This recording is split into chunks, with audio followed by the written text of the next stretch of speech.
Equipamento de proteção, né? Boa noite, iniciamos a nossa web na UC de instalação, operação e manutenção de sistemas de climatização. Então vamos lá, pessoal, dando sequência, né, nas nossas web aulas aqui. Hoje o assunto, vamos falar sobre o equipamento, né, sobre os tipos de equipamentos que a gente tem, né, os mais comuns, os que a gente encontra, e agora vamos na operação dele, né, como que ele funciona. Então, entrando no primeiro ponto aqui, circuitos frigorígenos. Vocês já estão careca de saber já como que é o circuito frigorígeno? Tem uma colinha aí na tela, mas quem que está careca de saber, me conta aí qual que é a ordem, né, dos 4 principais elementos do nosso circuito.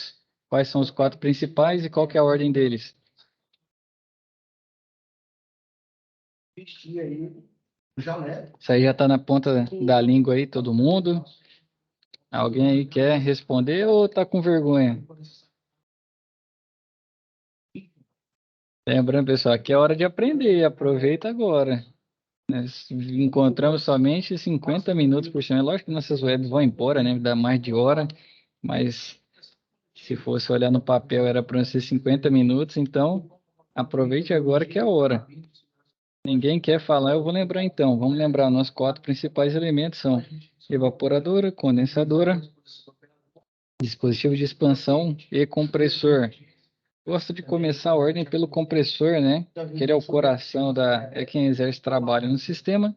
Depois do compressor, o fluido está em alta temperatura, em alta pressão, passa no condensador. Depois do condensador, né? Ele troca de estado físico, vai do estado gasoso, vai pro estado líquido, né? Por isso o nome condensador. Entra no dispositivo de expansão, válvula de expansão que for.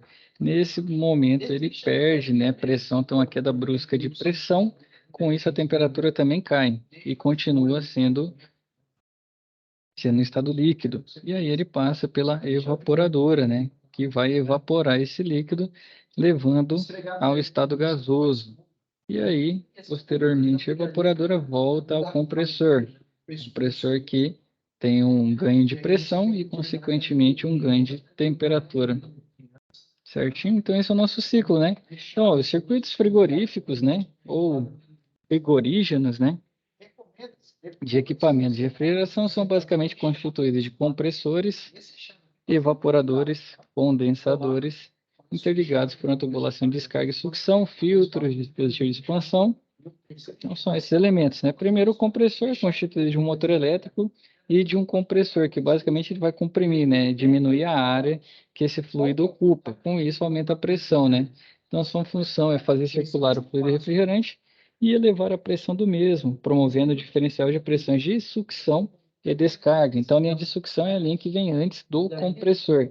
E linha de descarga é a linha que é depois do compressor, né? Então, comumente aí na praça, as pessoas falam, na linha de sucção, na linha de descarga. Então, é só lembrar o trabalho do compressor que ele faz. Segundo, os evaporadores, né?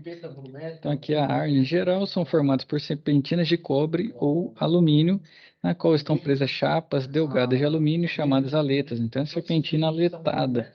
É no evaporador que o fluido refrigerante evapora, extraindo o calor do ar que circula pela superfície externa da serpentina das aletas. Então, no evaporador, o ar, né, do ambiente interno vem e passa, né, fazendo a troca de calor na aleta, ali na serpentina, com o fluido que está passando dentro da serpentina. Então, no ponto do evaporador, o fluido está na sua temperatura, uma temperatura bastante baixa, né? E aí ele troca de temperaturas, vamos dizer, 6 graus Celsius, ele troca com o ar vindo à temperatura ambiente. É basicamente isso, ele retira calor do ambiente, né? Que ele ganha calor, ele aumenta a temperatura dele nesse ponto. Então, em se tratando de evaporadores para resfriamento de líquidos, os mais utilizados são duplo tubos e shell and tube, né? Sobretudo nos sistemas centrais com água gelada.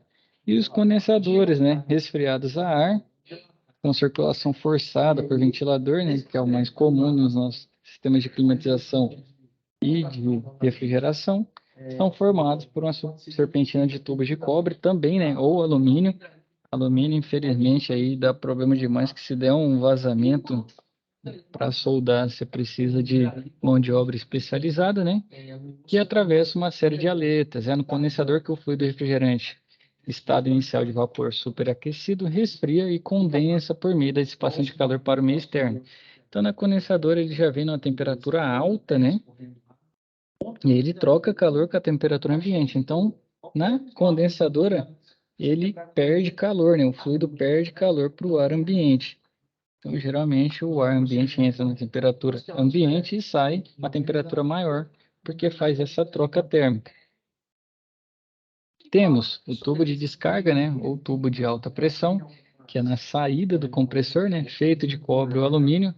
Pessoal, alumínio para as linhas, né, de refrigeração, climatização, não é muito comum. A gente já conversou, acho que a gente já conversou sobre isso, né? Por que que usa mais o cobre e o alumínio não dá tão certo? Já contei para vocês ou não? Mas só contou não, professor. Mas só que aqui em casa eu coloquei um ar-condicionado Mideia. Sim. Eu peguei lá no meu cunhado lá, usado. Eu recolhi o gás. Quando tu colocar não tinha gás. O fluido refrigerante, né? E instalou, colocou o fluido, gelou um dia. Aí no outro dia já tá quente já o ar já. Já virou, em vez de ar frito, virou ar quente agora. Vazou o fluido, né? Esse deve estar com vazamento aí. Já identificou? Ele é de alumínio, né, no caso. Cara, já dá para identificar. A gente até vai falar sobre isso na aula de hoje. O alumínio ele é mais chato para fazer o processo da abrasagem. Realmente, aos pontos que o alumínio pesa do cobre. O cobre tem uma condutividade térmica maior do que a do alumínio. Então, para conduzir calor, ele é melhor. Segundo ponto, o alumínio tem uma resistência mecânica maior do que o cobre tem uma resistência mecânica maior do que o alumínio. Então, em caso de choques, né, alguém bater, é mais fácil o alumínio, né, se deformar do que o cobre. E com resistência mecânica menor, a pressão, se os dois tiverem a mesma espessura de parede, o alumínio suporta muito menos pressão do que o cobre, porque a resistência mecânica dele é menor também. E o outro ponto é a temperatura, né, de fusão, que do alumínio é bem mais baixa do que a do cobre. Então, todo mundo é acostumado aí a soldar cobre, o cobre demora um tempo maior, né, para vir a esse ponto de fusão, então é mais fácil você trabalhar, porque o tempo não é tão rápido. O alumínio não, rapidamente, né, nosso turbo tocha e tudo mais, rapidamente ele chega no ponto de fusão. E aí, meu amigo, você bobeou, perdeu, ele perde o formato. Depois, imagina se a serpentina perdeu o formato, tchau e benção, né? Então, é muito difícil. Então, para fazer a abrasagem no cobre é muito mais simples que no alumínio. Por isso que o alumínio ele é tão usado, né? Recomendado. Eu não sou um fabricante, não, mas eu recomendo também, né? A utilização de cobre ante o alumínio, porque é uma economia que não faz sentido no longo prazo. Então, é importante aí, se vocês forem, né? Estiver prezando o longo tempo, a qualidade, optem pelo cobre, que ele é o material mais adequado aí nas instalações. Certo? Então, olha, então é por isso, cara. Você vai ter que procurar mão de obra especializada aí dos nossos colegas aí. Não sei se alguém solda alumínio. Tem alguém que solda aqui?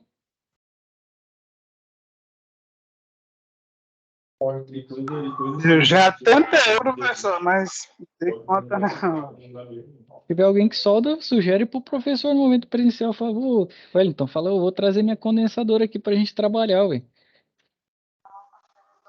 É lógico que tem os... Professor, já tentei. Ah, Já tentei fazer. É, igual você falou, se um pouquinho vacilo, você perde.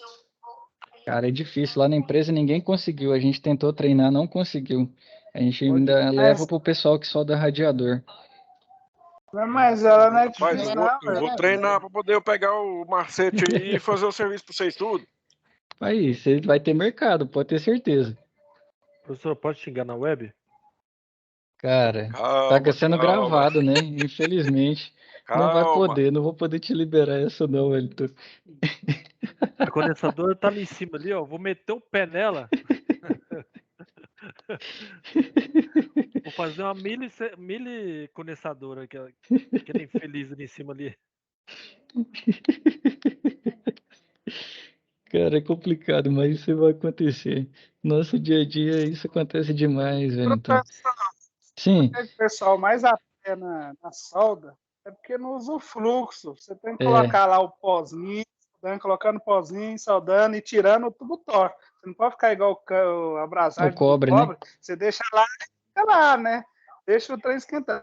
Ele não, você vai esquentando, tirando, testando com uma varetinha só de alumínio. Mas eu não sei, eu acho que não é difícil, não. Falta É, só Fogo de tem que ser pegar fraco, não mesmo. pode ser forte, não. de prática, né? O Wander falou, ficou baixinho, Wander. O fogo do tubo-tocha tem que ser fraquinho, não pode ser forte também, não. Tem que ser bem baixa a tocha. É, o tubo tocha, ele é meio a mais, né, pro alumínio. Parece Rapaz, que ele, semana passada eu soltei uma LG, cobre sim, com alumínio. Rapaz, eu levei pro menino que mexe com ar-condicionado de carro, um conhecido meu ali. Nós apanhamos, aí nós fomos comprar uma vareta. Aí tem uma vareta especial para isso, né? Soldar alumínio com cobre. Só que você uhum, pega a vareta especial, é top demais. Ela até para soldar alumínio, ela é top. Você não precisa do fluxo. Só que custa R$ 15 uma varetinha. já tá 15, era R$ 10. O pessoal indicou essa vareta, eu anotei, eu tenho o nome lá na empresa. Não sei se foi você mesmo que me É falou, Lucas, top. ou se foi outro colega. Ela é top, viu, professor? É, então tem essa vareta aí que é uma boa, né? A gente tem que procurar. Acabou que, como é muito corrido, né? A gente leva o pessoal do radiador mesmo e eles têm feito pra gente. Mas é basicamente isso, é a questão da propriedade física do material mesmo. Por isso que o cobre acaba sendo, né, o melhor aí. Você vai ter menos problemas do que o alumínio. E outra coisa tá ficando cada vez menor, né, os equipamentos. Com o advento do 410 trabalhando numa pressão diferente, vai diminuindo a área para troca de calor. Então, não sei se vocês repararam, as condensadoras e evaporadoras do 410 são menores do que do R22. E agora vem o R32 aí, né, que tá entrando no mercado. Não sei por quanto tempo, mas tá vindo aí também. Então vamos seguir aqui, né? Eu parei o cobre e alumínio e recebe refrigerante em estado gasoso bombeado pelo compressor alta pressão, que eleva a temperatura do refrigerante bem acima da temperatura ambiente. O tubo de descarga é ligado, né, ao compressor de um lado e ao condensador de outro. Então, o refrigerante sai do condensador em estado líquido e entra no filtro, dispositivo instalado no circuito de refrigerante para reter a sujeira em suspensão no fluido refrigerante. É um elemento importante na proteção da unidade compressora, pois você tem todas as partículas de sujeira que possam existir dentro do sistema. Então, o filtro, né, geralmente é composto por duas telas, uma de malha grossa e outra de malha fina, ambas feitas de latão e colocadas dentro de um tubo de cobre. Esse cobre é soldado de um lado à saída do compressor ou do condensador, né, e de outro à entrada do dispositivo de expansão. Descobri que o filtro está entupido. Como que vocês fazem? Acontece muito nas máquinas. Qual que é a técnica aí? Substitui. Eu corto o capilar. Filtro substitui mesmo. Corta o capilar. Se for uma máquina maior, daqueles DML. Né? Porque eu faço isso na geladeira, não troco mais filtro de geladeira. Ah, de geladeira, show de bola. Aí, quando É for porque geladeira, eu quando tá no vou. filtro, Ah, quando tá no. Eu corto o capilar, aí quando vaza, o gás sai pelo capilar, aí uhum. não tá entupido. Aí quando ele não sai pelo filtro, o filtro tá entupido. Eu substituo ele, faço a limpeza e coloco gás de novo. Ah, entendi. Boa técnica. Você vê se tem. Funcionaria como se fosse uma válvula de bloqueio, né? De abrir e Isso, fechar.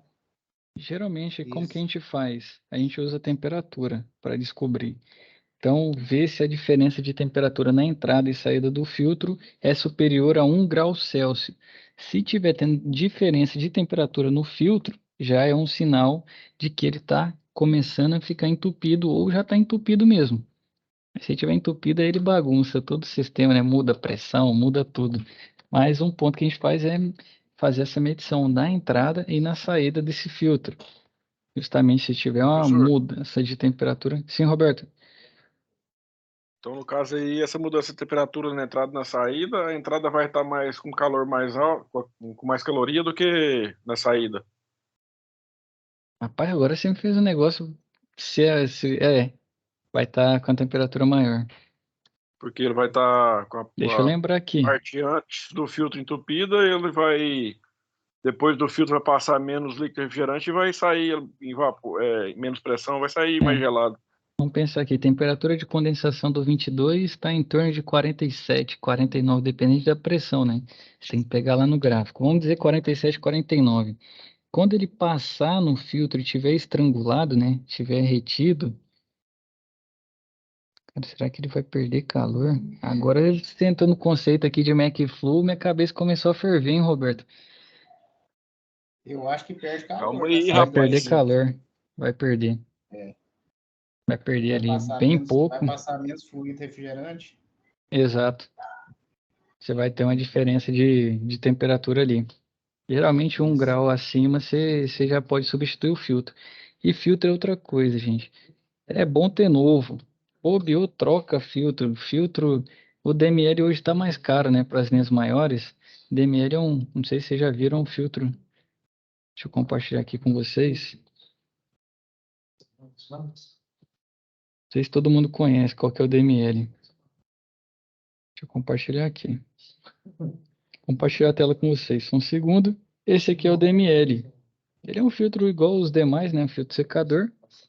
Só que é para linhas maiores, né? Então ele tem um volume, ele aceita um volume maior de fluido para fazer o processo que ele tem que fazer, né? Que é reter aí as impurezas e a umidade. Então esse é o DML que eu estou falando e o outro é o filtro normal, né? Filtro secador, aí uma entrada, uma saída, uma entrada, duas saídas. Vamos ver aqui, ó, o que ele vai trazer. Eu trouxe o maior. Ele é pequenininho.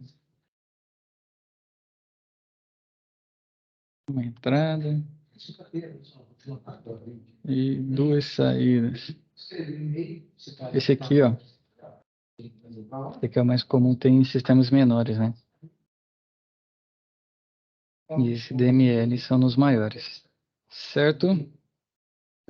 Só para a gente contextualizar. Aí Um coloca o filtro. penta, Oi.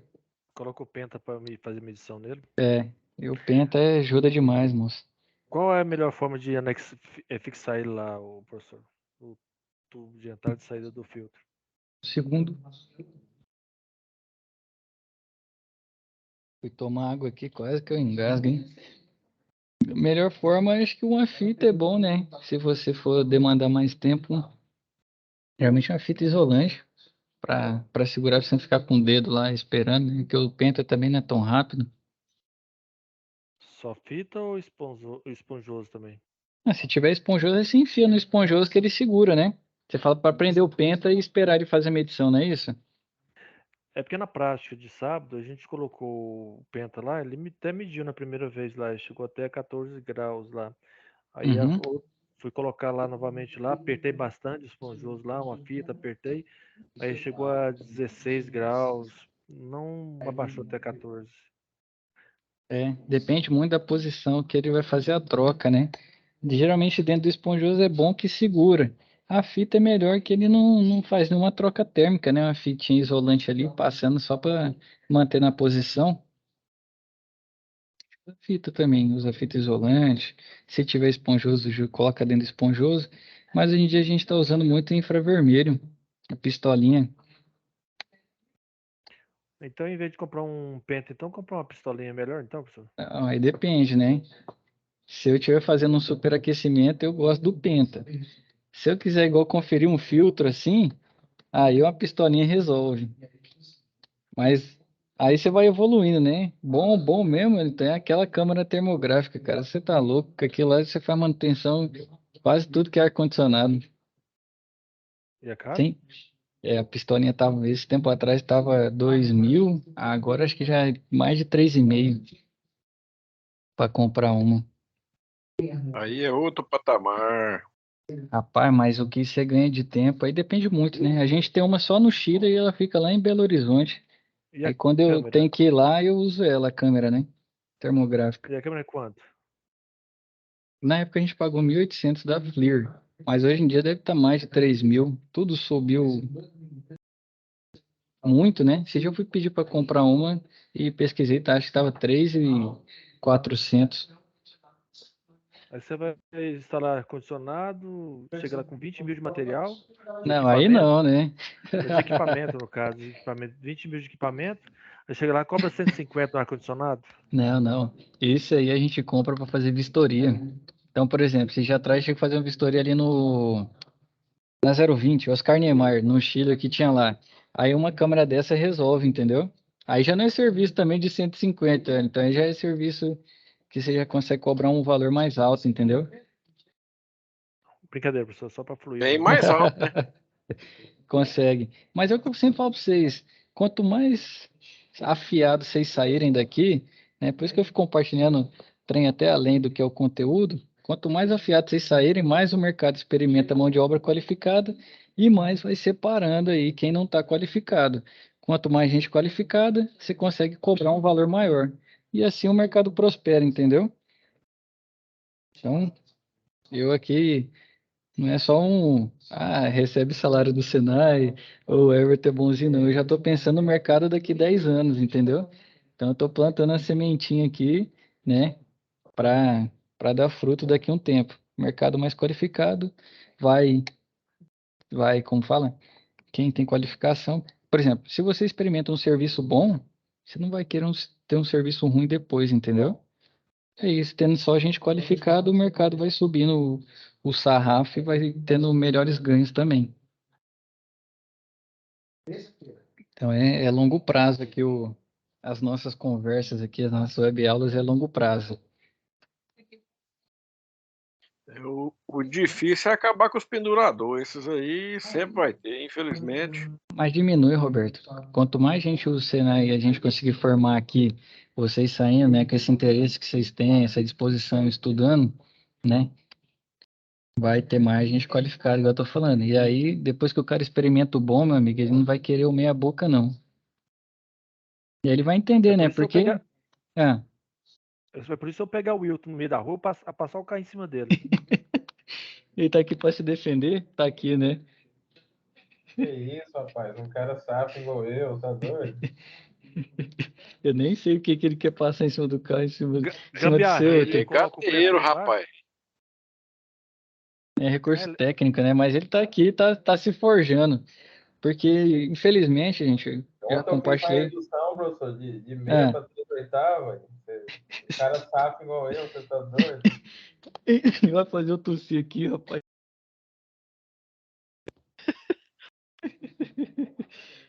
Cara, eu já vi em situação de fazer redução que não tinha jeito, que é essas pré que o pessoal passa em prédio, né?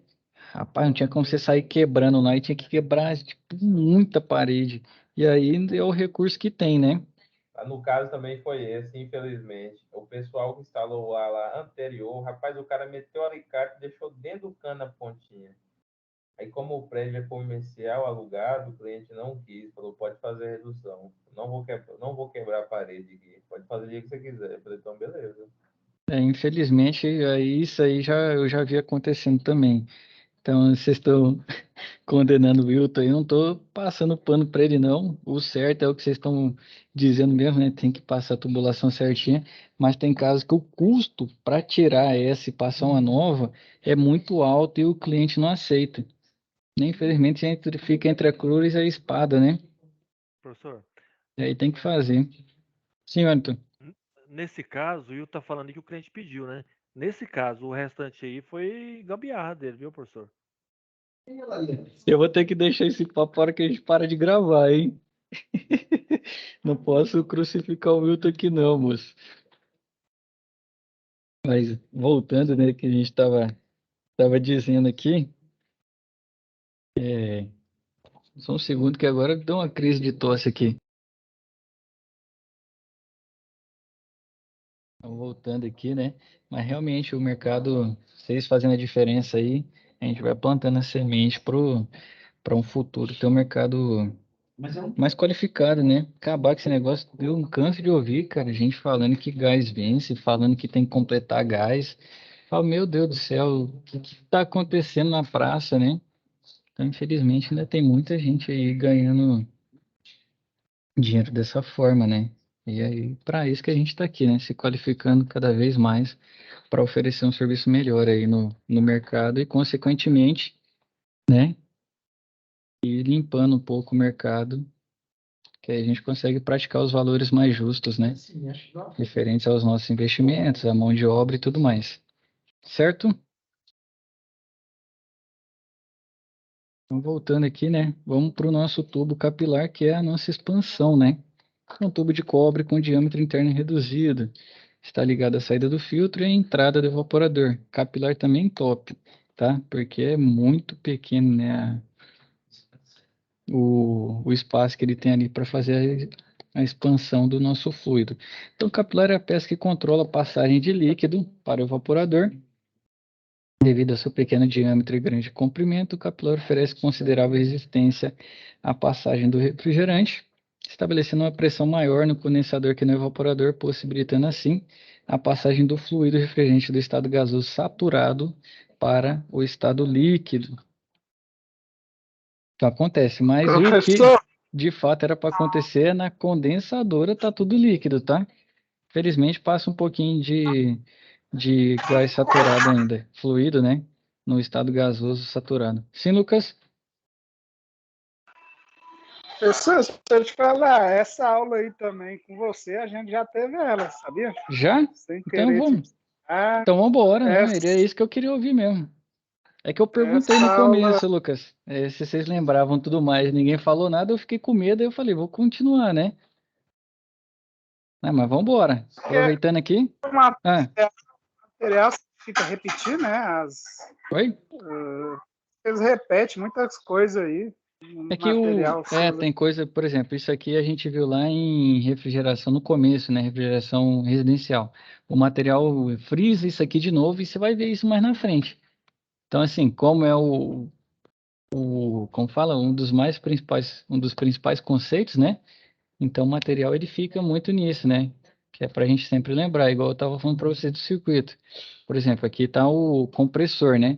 Qual que é o estado que o fluido está no ponto 2? Só para a gente passar rapidamente aqui, então. Depois do compressor, o fluido está alta ou baixa pressão?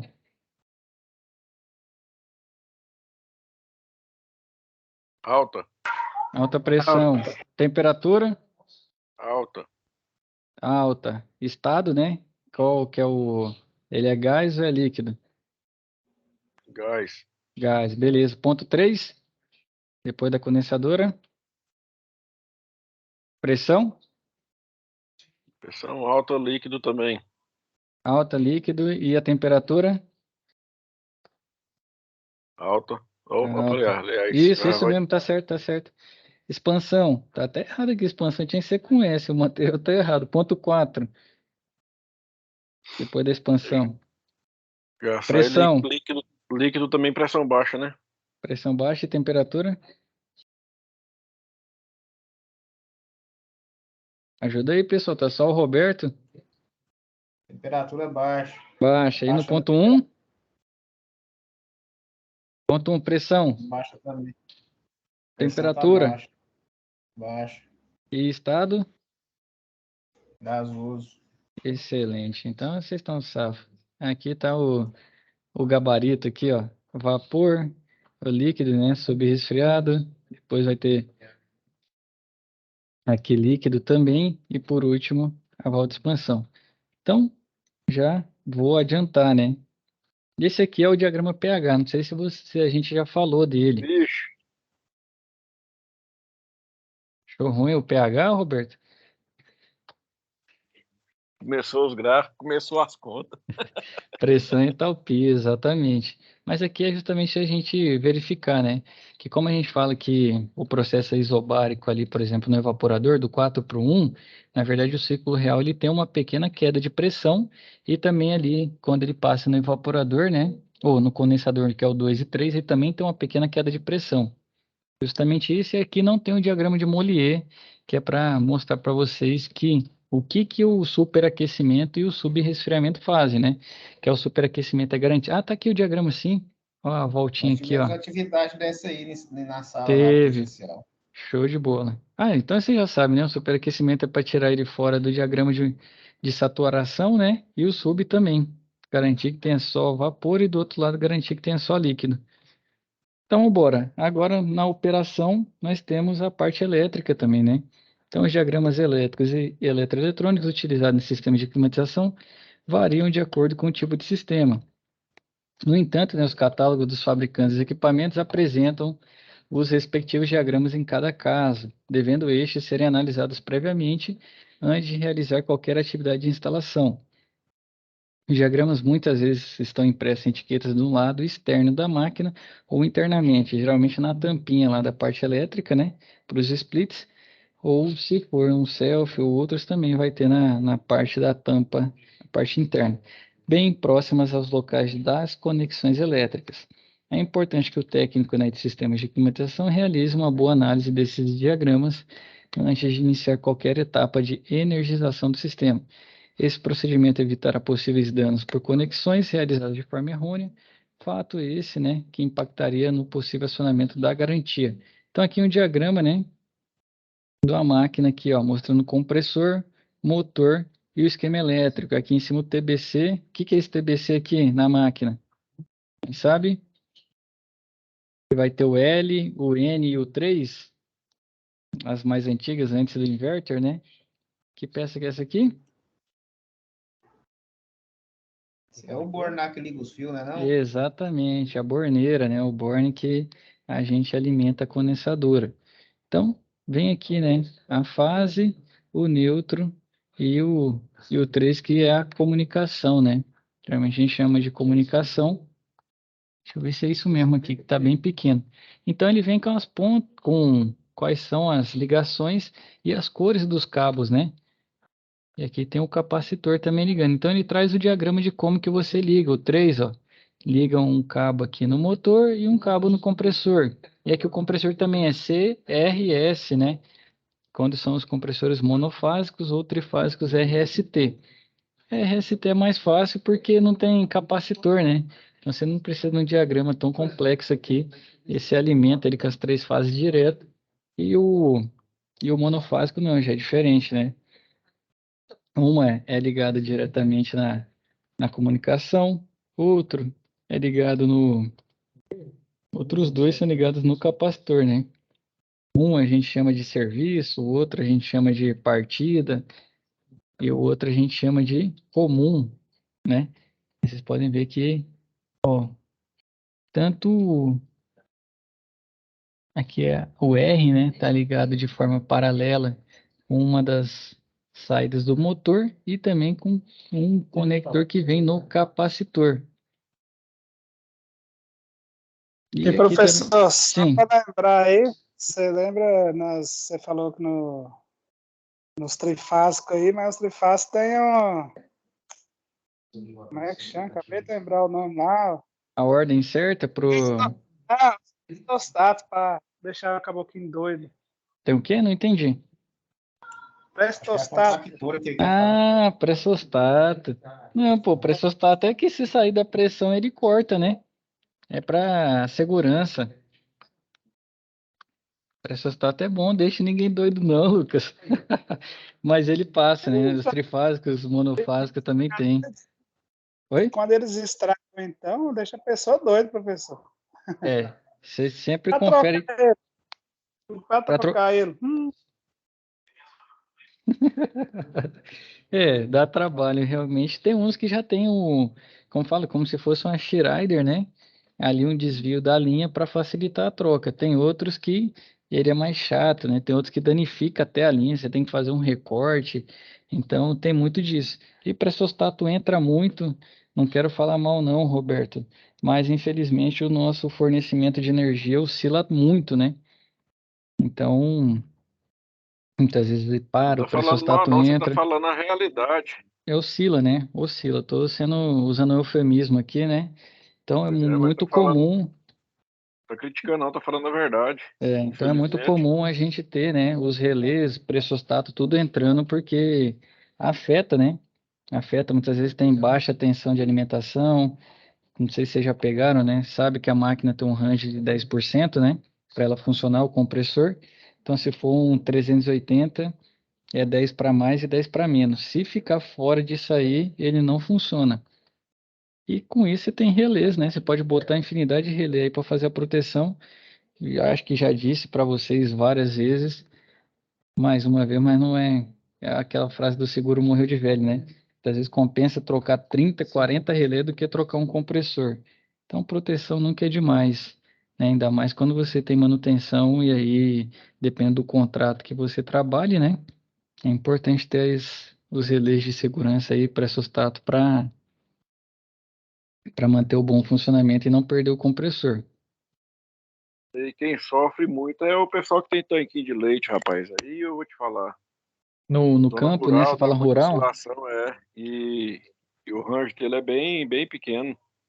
Rapaz, mas vou te falar, os caras reclamam com o negócio da partida e desliga. Ou fica É, bravo com a gente aí quando vai atender no campo aí, rapaz.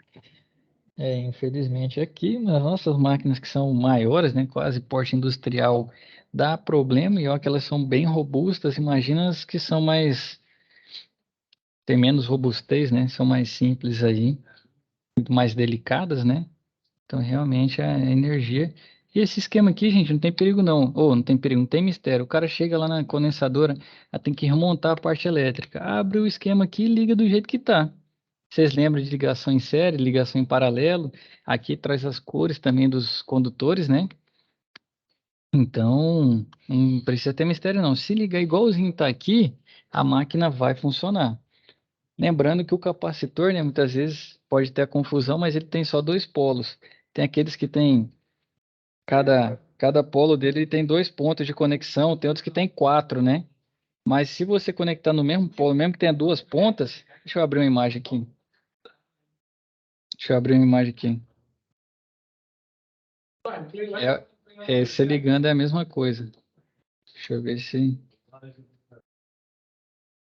Aqui, ó, a imagem. Deixa eu compartilhar com vocês. Só um segundo. Aqui, ó. Tá vendo? Eu vou usar esse quadradinho aqui, ó. Tá vendo que tem dois pontos de conexão aqui, dois pontos de conexão aqui, certo? São quatro, né? Estão vendo aí, ouvindo? Dá um feedback aí para Certo? mim. Sim, sim. Certo. Então aqui é um só, né? Mesmo se você ligar aqui ou aqui, dá na mesma. E aqui é a mesma, aqui já é outro polo de conexão, né? Outro ponto. Se ligar nesse ponto de cá ou de cá, dá na mesma também. Se você pegar um que tem quatro, né? Se chamaria quatro terminais aí, quatro. Caramba, tá? Agora foge as palavras tudo. Mas são só dois pontos de conexão. Então, se você ligar um aqui, é como se vocês estivessem ligados em série, né? Praticamente. Série não, em paralelo, né? Você vai ter dois cabos saindo, mas eles estão ligados no mesmo ponto. Então, não tem mistério não quando abrir aquele diagrama que a gente estava vendo na nossa, na nossa web, né? Pode seguir certinho ali, que não tem mistério, a máquina vai rodar bem. Se o seu capacitor tiver funcionando. Lembrando também que capacitor tem range, né? O range dos capacitores geralmente são 5%. Então, muitas vezes o cara fala, tô com um capacitor de 30, tô medindo 28, tá bom. Rapaz, 5% é 1,5.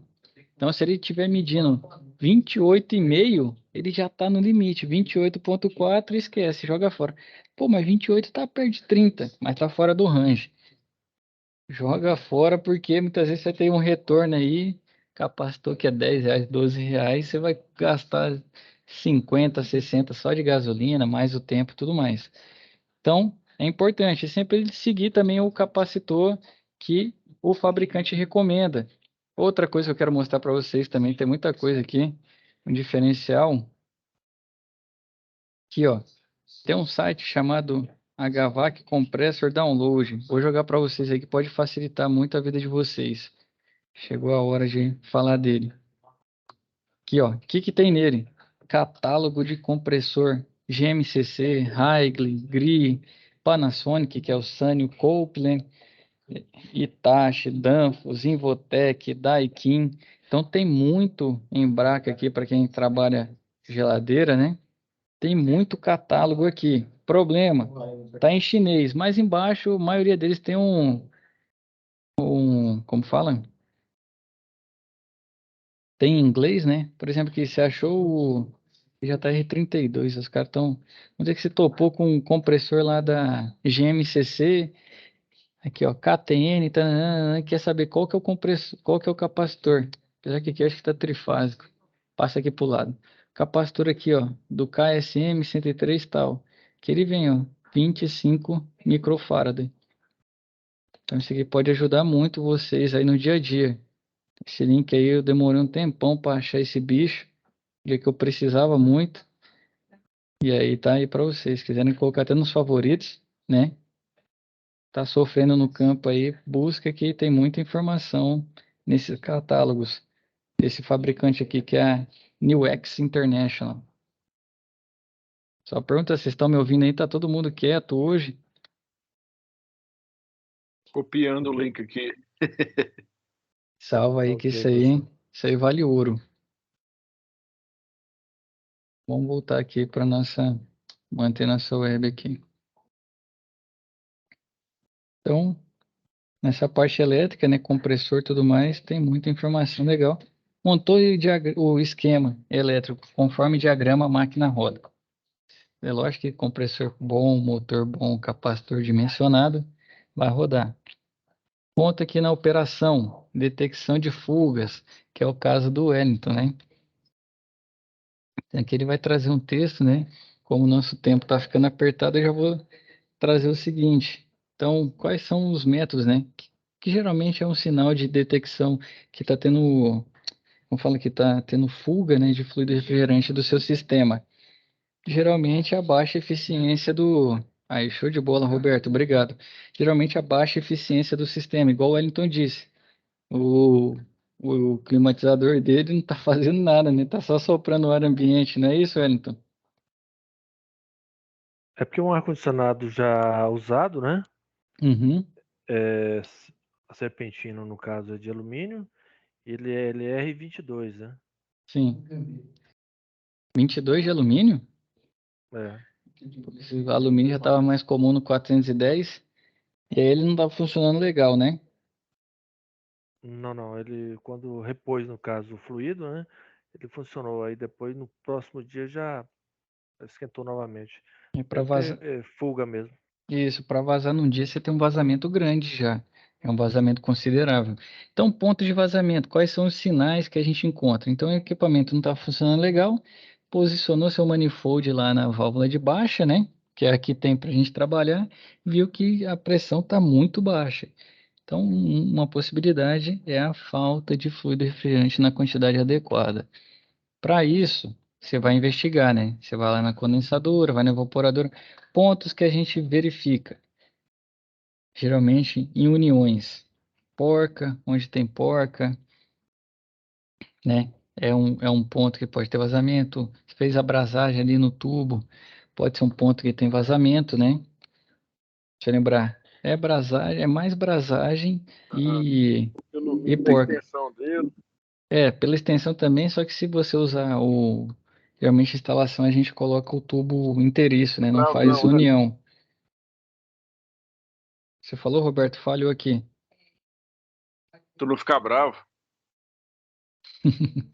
Outro, como falou, outro ponto também que pode ocorrer é ali onde ele chega a tubulação e tem uma espécie de um distribuidor para as aletas, né?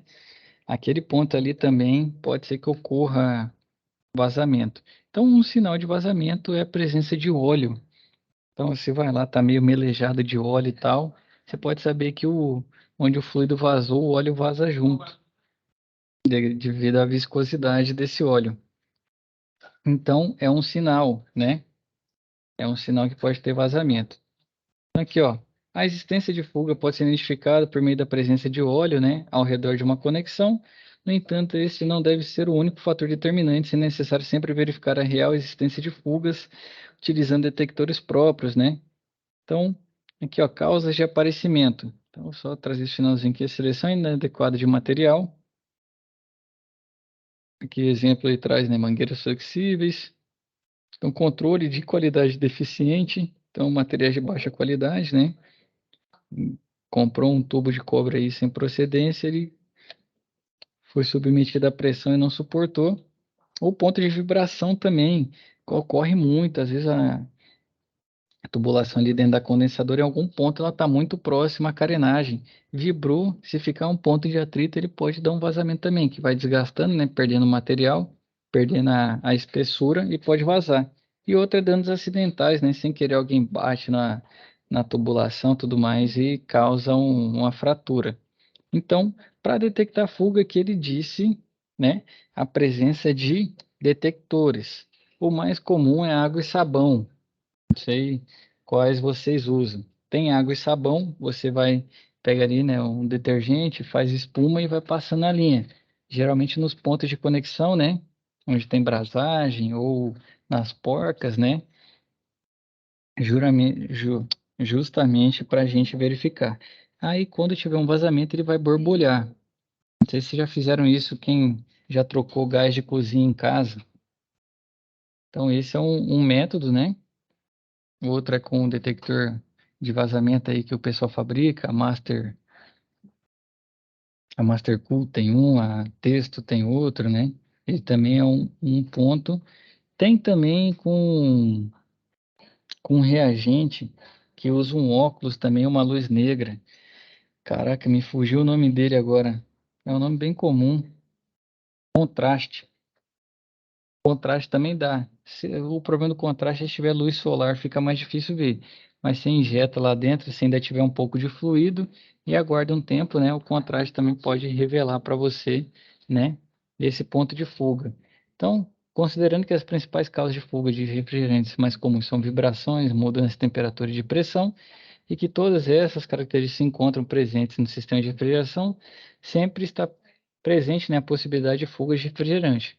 Os locais de maior chance de ocorrência de fuga são as junções mecânicas.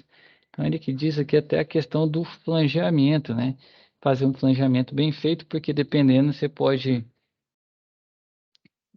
esmagar esse tubo, né, e rachar, ele fraturar, ele pode ficar com uma espessura bastante menor do que é ideal, né, nesse processo de flangear, ou ele pode ficar muito curto também, e você ter um ponto de vazamento.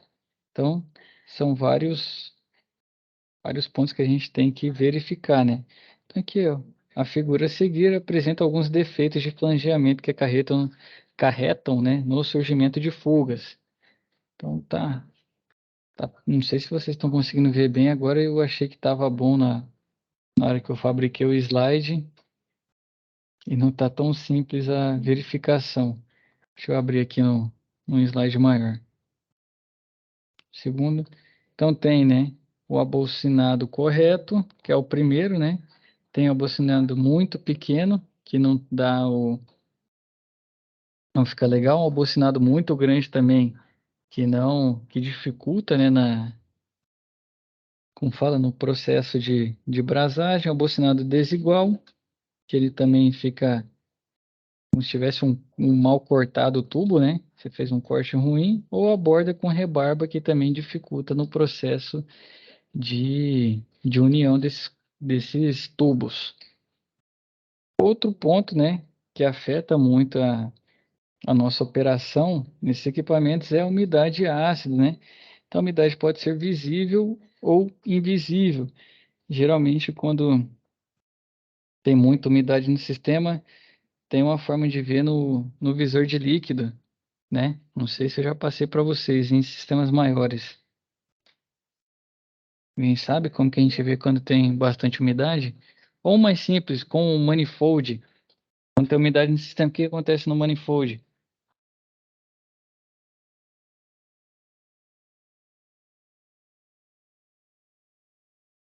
Alguém sabe?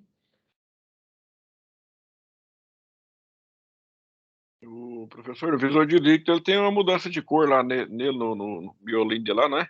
Exatamente. Ele tem a cor para o seco e para o úmido, né? O dry, que é seco, e quando tem umidade é o wet, né? Wet. Se não me falha a memória, Exatamente. ele fica mais verdinho. Quanto mais seco e úmido, parece que ele fica meio amarelado, não é isso? Depende muito do fabricante, mas geralmente é isso. Seco é verde, amarelado é o que está tendo grande umidade. E o manifold, que ele apresenta quando está tendo presença de umidade? Ninguém sabe, Deixa eu não? ver por agora, hein? O Ó, o Vander manifold ele vai começando a entrar em vácuo, bloqueia a saída do capilar. Tem um outro ponto, Wander. Quando você está ali medindo, vamos dizer que ele não para. O ponteiro fica oscilando muito, dando uns saltos. Não sei se você Sim. já pegou isso. Geralmente Não, aquilo ali esse não. é um sinal que, por exemplo, ele não estabiliza a pressão. Ele fica oscilando. Tipo assim, ele para ali 60, vamos usar o R22, que comumente das antigas, né? O pessoal old school usa 60 PSI de baixa, né? na, na, na baixa do R22. Então ele não fica no 60, ele fica no 60 do nada e dá um salto. Vai no 65 e volta, vem no 60 de novo, dá outro pulo, entendeu?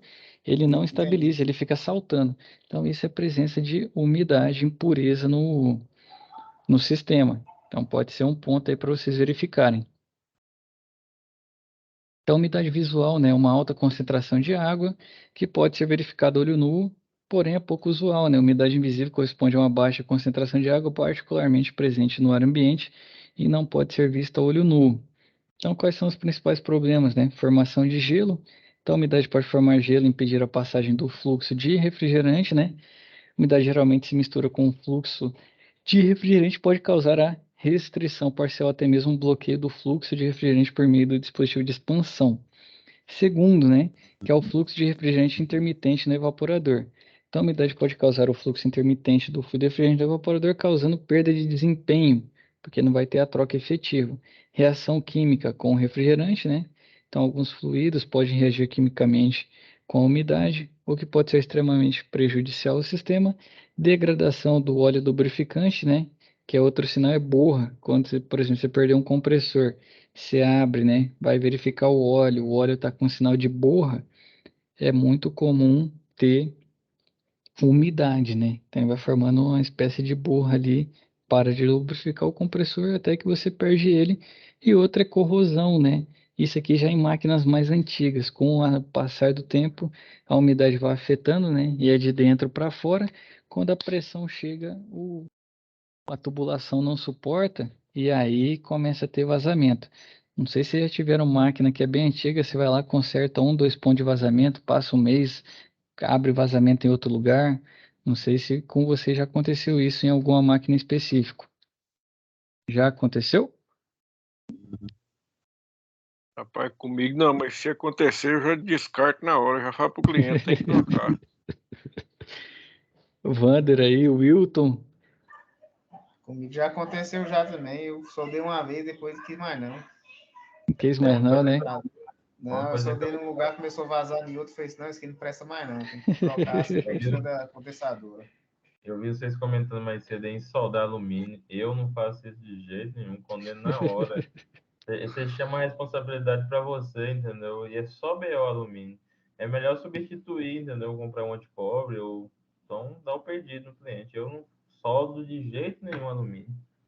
Você tocou num ponto aí que realmente é mais complicado. Evander, você está correto aí. O que que acontece? Como a parede vai degradando, você tem menos material na parte interna, então a espessura. Por exemplo, tubo de cobre suporta a pressão de 200 PSI com a espessura X. Depois que ele vai tendo essa corrosão, ele vai perdendo, né? A espessura vai diminuindo e aquela espessura não suporta a pressão. E aí vaza. E infelizmente, meu amigo, não vai parar mais. Você vai ter corretivo pro resto da sua vida, porque não é muito difícil ter um ponto de corrosão único, né, com a presença de umidade. Então vai dando vazamento, vazamento, vazamento, que você cansa de corrigir, né, até que realmente não tem jeito. Então aqui, ó, a maneira mais eficaz, né, da gente eliminar essa umidade é bomba de vácuo, né? Então para eliminar a umidade do sistema, o nível de evacuação recomendado é de 1 milibar absoluto. Esse nível de vácuo deve ser mantido durante 30 minutos no mínimo. Acho que isso a gente já conversou, né? Tem gente que usa o manifold aí, quando ele entra no fundo de escala, né? Para dizer que está em vácuo. Então tem fabricante que traz 500, né?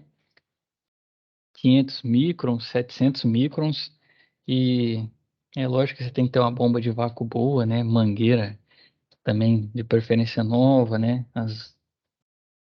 Os encaixes também, né? Bem vedados, e o seu sistema também, tudo certinho, porque senão você nunca vai chegar nesse vácuo solicitado. Então aqui, ó, os sintomas que indicam presença de umidade no sistema, né? Umidade afeta o óleo, pode causar mau funcionamento, forma gelo no dispositivo de expansão, descongelamento completo do sistema, né, com o retorno do equipamento após a operação, e após algum tempo até formar gelo novamente, e redução drástica de pressão de sucção no manômetro de baixa, entrando em vácuo, né, após algumas horas de funcionamento, retornando à pressão de operação após um certo período, que foi o que o Vander disse, né? Ele realmente ele vai, de certa forma, entrando em vácuo. Para o melhor desempenho no processo de retirada da umidade do sistema, é recomendado aquecer os componentes até uma temperatura de aproximadamente 49 graus Celsius, enquanto efetua-se o vácuo, né, até retirar toda a umidade. Os componentes devem ser aquecidos utilizando ar quente, lâmpadas de calor ou estufas. Infelizmente, isso aí não acontece e não dá para fazer isso, né? Você tem que ter um equipamento e realmente o que o fabricante pede no dia a dia é muito difícil, né? Então, nunca utilize uma chama. Para efetuar o vácuo no sistema é necessário utilizar uma bomba de vácuo, como mostra a figura a seguir. Creio que todo mundo já conhece ela, né? E importante, manutenção de bomba de vácuo é verificar o nível de óleo, tá? Porque pode ser que você acabe aí, tem uma bomba, ainda não conheço, né? Novato, não conferiu o nível de óleo dela, pode acabar queimando, né? E você perdendo equipamento. Então, ele tem um visorzinho, geralmente aqui nessa parte que está na parte da esquerda, aí tem um visor de nível, né? Para vocês verificarem se o óleo tá ok. Às vezes tem que completar, às vezes fazer uma limpeza, né? Mas é um ponto importante aí. Quem estiver começando tem que ter esse cuidado. E, né, a bomba de vácuo nos equipamentos mais importantes, se é uma bomba de vácuo de boa qualidade, é impossível fazer um vácuo adequado. As bombas de vácuo são medidas em CFM, né? Então, muitas vezes, se tem uma bomba pequena para uma linha grande, você passa muitas e muitas horas tentando chegar num vácuo e infelizmente não ocorre. Então, tem que saber também escolher a bomba de vácuo adequada para o tamanho da linha que você tem, porque senão você vai demandar muito tempo e não vai chegar onde você quer. Então, além da bomba de vácuo, né, o procedimento correto de desidratação do sistema necessita de um vacômetro e um manifold, né? O vacômetro é um instrumento medidor de pressão destinado a medir pressões abaixo da pressão atmosférica. Então, esse vacômetro aqui, né, digital, ele vai trazer para a gente aí as medidas, né, que a gente está querendo saber durante o processo de vácuo. Chegou nos 700 microns, né, ou 500, você vai lá e encerra. Então, antes de fazer a evacuação do sistema, deve-se pressurizar o sistema a fim de assegurar que não há fugas, né? Se for possível, use nitrogênio para pressurizar e uma solução de água e sabão nos pontos de verificação para identificar. Então, geralmente o que o pessoal faz, né? Vai instalar, reoperar um sistema, né? Que você corrigiu um vazamento. No seu caso lá, Wellington, você foi lá, encontrou o ponto, estava melejado de óleo, procurou os demais, não tem, tudo legal, tudo ok, usou uma esponjinha, ou uma espuminha, tá bom. Você já vai reoperar? Não, você vai lá e pressuriza para garantir que não tem nenhum ponto. Então você pressuriza ali, vamos dizer, uns 300 PSI, 250 PSI com nitrogênio e vai verificando de novo com a espuma, né? Com água e sabão lá, você vai com a espuma, confere os pontos e vê e deixa ela medindo, né? Qual que é a pressão que você colocou um certo tempo e vê se tem redução de pressão. Se tiver uma redução grande, você ainda tem vazamento. Geralmente a redução é mínima, quase nenhuma, né? E aqui abaixo, em letras menores, o procedimento de segurança, né? Para fazer isso, lembrando também o principal cuidado, né? Além dos EPIs, é não pressurizar demais a tubulação. Ainda não aconteceu lá na empresa, mas já ouvi casos do pessoal que foi pressurizar a linha, bota 500, 600 PSI e estoura, né? Tem um ponto ali de ruptura. Alguém já viu aí na praça? Já aconteceu? Depende, quando eu tô com coragem, eu coloco 500 também. Se for um 410, né? Oi? Se for um 410, 500, acho que tá uma boa pressão para trabalhar 450. Geralmente eu coloco 450, 400. Agora se for o 22 é um pouquinho menor, né? Isso, porque 300, 200, nossa, às vezes não é meio complexo, né? Às vezes não acha, às vezes Você demora. não vai achar um micro vazamento, você tem esse ponto mesmo. E aí, como fala? E acelera, né? Se tiver uma maior pressão, se acelera um ponto de visualização. Lembrando que tem uma pressão máxima que a nossa tubulação suporta. Então, não extrapolem essa pressão, porque senão, infelizmente, você vai ter um dano. Eu já vi pessoal estourando mangueira. O pessoal estava fazendo a manutenção e estava usando mangueira, não era a tubulação de cobre era um a mais, né? Um pedaço a mais para fazer a pressurização e explodiu a mangueira porque não suportou, né? Mangueira de borracha. Outro procedimento aqui, né? A solda nossa brasagem é utilizado em determinados sistemas de climatização e tem como função realizar a união de partes da tubulação e acessórios. É um procedimento que, quando bem elaborado, elimina a possibilidade de vazamento de fluido refrigerante. Os aspectos mais importantes a serem realizados no procedimento de solda são prezar pela limpeza interna dos tubos, né? Então, tem muitas vezes que acontece, a gente vai lá e limpa com 141B, né? Vou fazer a limpeza do meu sistema, né? Retirar as impurezas. Coloca 141B. E depois não tira esse 141B, né? Com nitrogênio, faz a limpeza e vai lá realizar um processo de brasagem. Vocês sabem o que que acontece se for brasar e tiver 141B dentro da tubulação ainda? Alguém já fez essa experiência?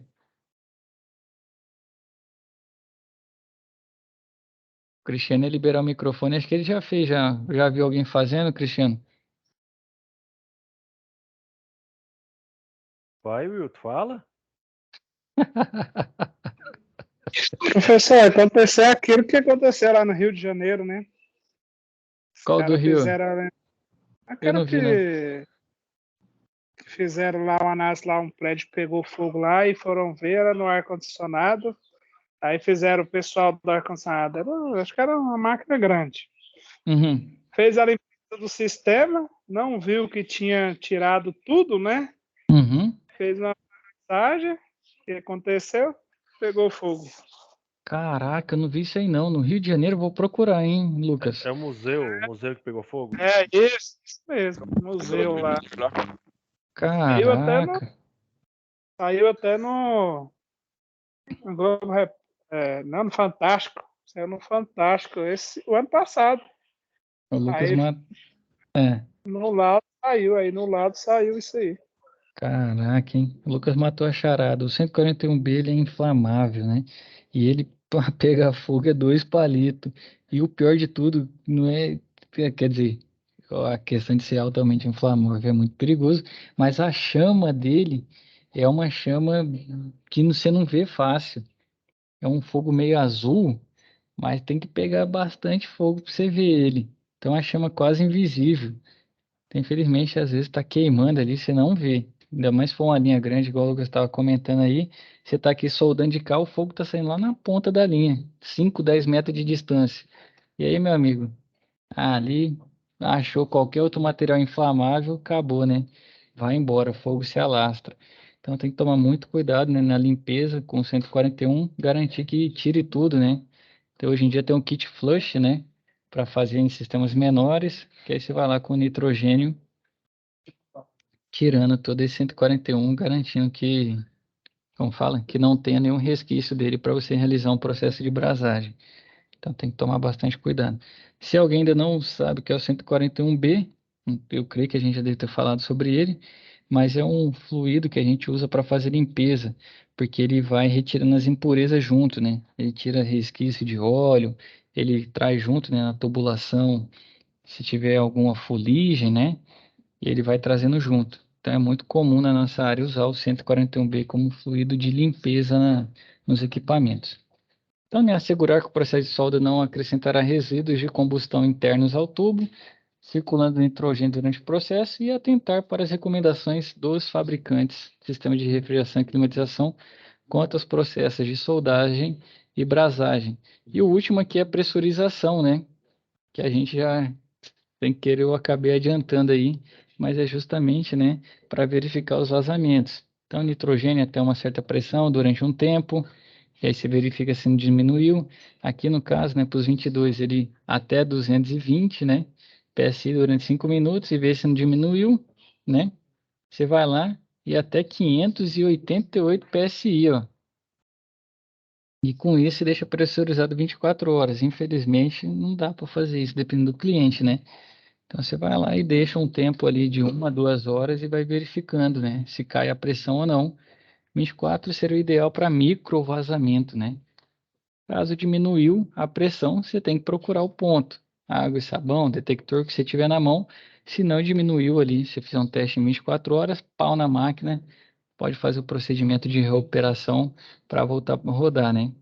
Você vai lá, depois pressurizou, faz o vácuo e posteriormente fluido em refrigerante. Certo, senhores? Alguma dúvida?